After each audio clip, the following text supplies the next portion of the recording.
First, we're gonna focus on getting those lower ribs down. I know I've got a bunch of stuff here, but I want to have this out to illustrate the importance of props to you. So props we can just think of as things that help us to get in a really good position.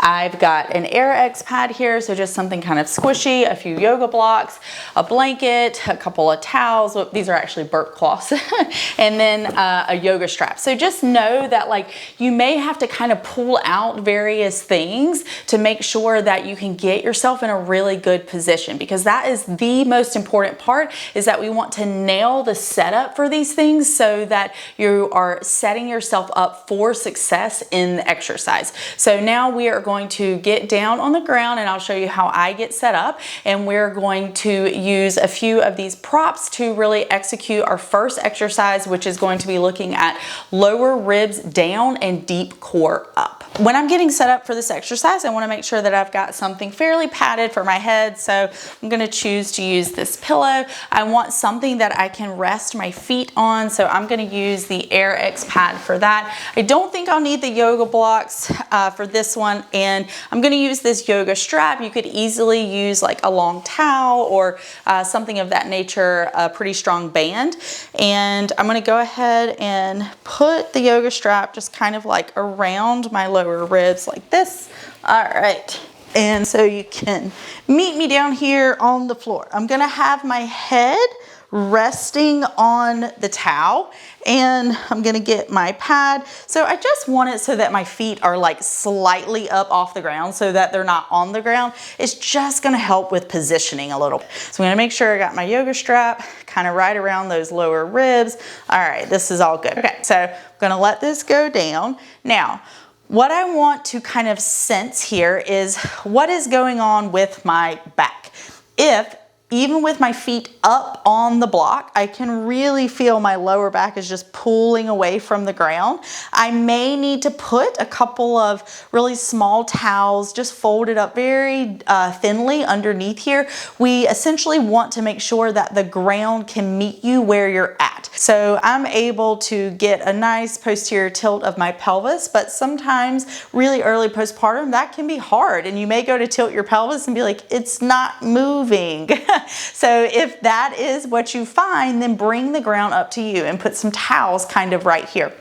So I'm gonna roll pelvis up towards my rib cage. So I really feel like the back of my pelvis is on the ground. So I'm thinking of like kind of right above where my panty line would be in the back is where I'm kind of wanting to find myself meeting the ground. Now, the next thing I want to check on are my glutes. I want them to be super soft and squishy. I don't want to have rolled my pelvis by clenching my glutes up, okay? So should be able to roll without clenching. The next thing I need to check for, hang with me, I know it's a lot, is that I haven't pulled down, okay? So we don't want those shoulders to come away from the pillow or whatever it is that you're using. We want them to stay really nice and open. And this may be harder than you think, to actually get a true posterior pelvic tilt without gripping down and without clenching your glutes. It took me a while to learn how to do this. All right, so now we've got all those boxes checked. The next thing that we're gonna do is just kind of gently pull back on our heels. So notice I didn't physically move my heels. I just kind of started to gently pull them back, and I'm keeping my tilt of my pelvis. What I don't want to feel here is my quads start to really turn on. I'm looking for hamstrings. Hamstrings are the muscles in the back of the legs, and I want you to be able to kind of feel your whole hamstring light up, not just behind your knee, okay? So if we can feel some work going on in the meat of those hamstrings, I am happy. So now our checklist goes: hamstrings, pelvic tilt, chest nice and open. You're going to take your hands and you're going to go ahead and grab your yoga strap. Now what is going to happen is that we're just going to give some gentle overpressure to those lower ribs on an exhale. Easy does it, okay? You don't need to be like cinching way down. This is like a 2 out of 10 effort. Easy does it. So we've got pelvis up, hamstrings on, inhale, and then exhale, and just gently, gently pull on the band, okay? Now, you're gonna inhale and let the band pressure go. And then you're gonna exhale. And just kind of gently pull on the band. If it feels uncomfortable in any way with the band, ditch it. You don't have to use it. Your goal here is to bring the ribs from kind of really prominent out here to having them melt flush with your abdomen on an exhale. That's what we want, okay?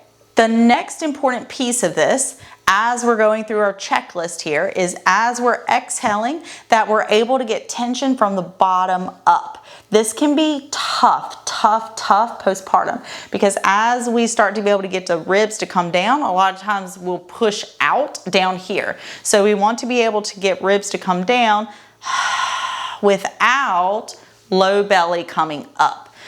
That is going to require the activation of your transverse abdominis or your deep core. On an exhale, we need to zip from the pubic symphysis up to the belly button is one of the ways I really like to think about it. Or you can think about getting your hip bones, your ASIS, to kind of feel like they're coming together gently.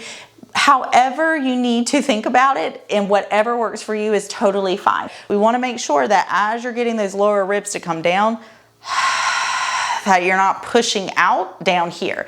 So we need low ribs down, deep core up.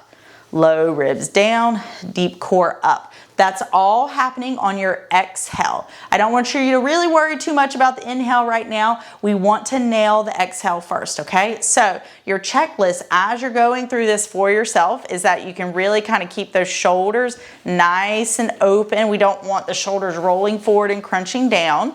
You're gonna have your band like this right here. So shoulders open, hamstrings on, pelvis tilted up. I'm gonna inhale through my nose. Now I'm gonna exhale.